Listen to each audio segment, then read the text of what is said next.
Let's head back out to Capitol Hill. The Senate voted yesterday to fund most of the government through the end of September while carving out a temporary extension for Homeland Security funding, giving Congress 2 weeks to debate new restrictions on federal immigration raids across the country. With a weekend shutdown looming, President Trump struck the spending deal with Senate Democrats on Thursday in the wake of the deaths of 2 protesters in Minneapolis.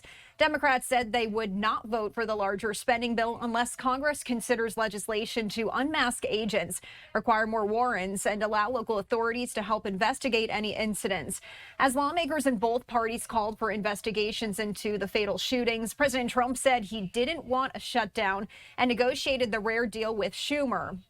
Trump then encouraged members of both parties to cast a, quote, much needed bipartisan yes vote. We did share that with you, and President Trump posted to Truth Social. Now, the bill passed 71 to 29.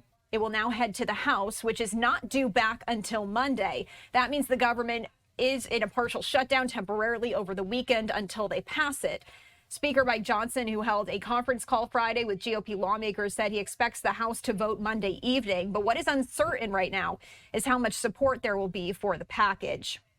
Also unclear right now is how involved President Trump will be in the negotiations over new restrictions on immigration arrests, or if Republicans and Democrats could find any points of compromise. Now, we did hear from Senate Minority Leader Chuck Schumer as he spoke last night.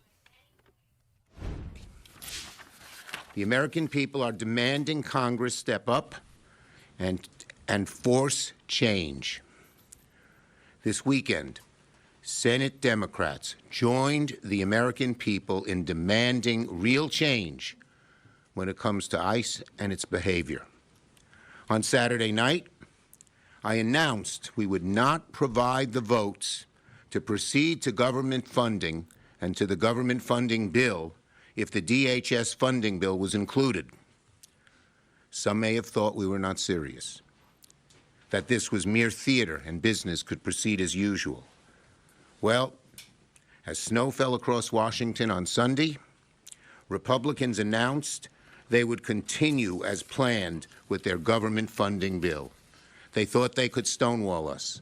They thought we would not have the resolve. But undeterred, we held our ground and made clear our demand